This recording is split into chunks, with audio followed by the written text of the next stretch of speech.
Robert, you are at that hospital where those Americans are now receiving treatment. That's right, Nicole. We know that one of the Americans who survived was mostly unharmed, whereas another one is in need of urgent care. We do have this to share from law enforcement, that there is one Mexican national in custody related to this whole incident.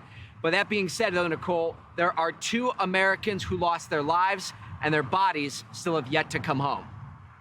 Escorted by fully armed Mexican soldiers, the 2 surviving Americans ambushed in Matamoros were brought back to the U.S. Tuesday afternoon. One of them, Latavia McGee, escaped to the port of entry in Brownsville with her life. 2 of the other people she was with, however, did not. We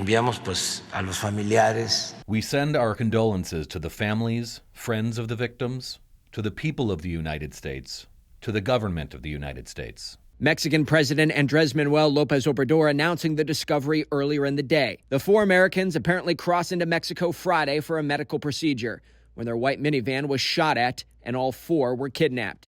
The scars of the ambush still visible today, as bullet holes line walls and puddles of blood have yet to be washed away. Matamoros is home to the Gulf Cartel, which has seen splintering and warring over the last decade.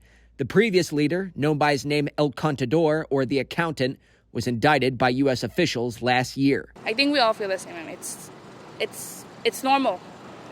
It's Mexico. I mean, what could we expect? Abril Sanchez is an American who lives on the Mexican side and says violence like this is so common, it doesn't even faze her anymore.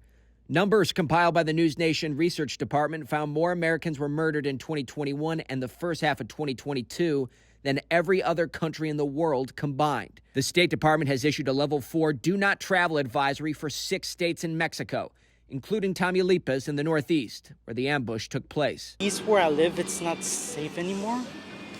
And I don't know, it's just messed up, to be honest. Nelson Garola lives nearby where the attack happened. He has family on both sides of the border and makes the cross every day, just like thousands must do for their own livelihoods. The mayor of nearby McAllen, Texas, says he believes it's time for Mexico to let the U.S. come in and help clean up the crime. But it's going to be up to the Mexican government to be able to help us stabilize them.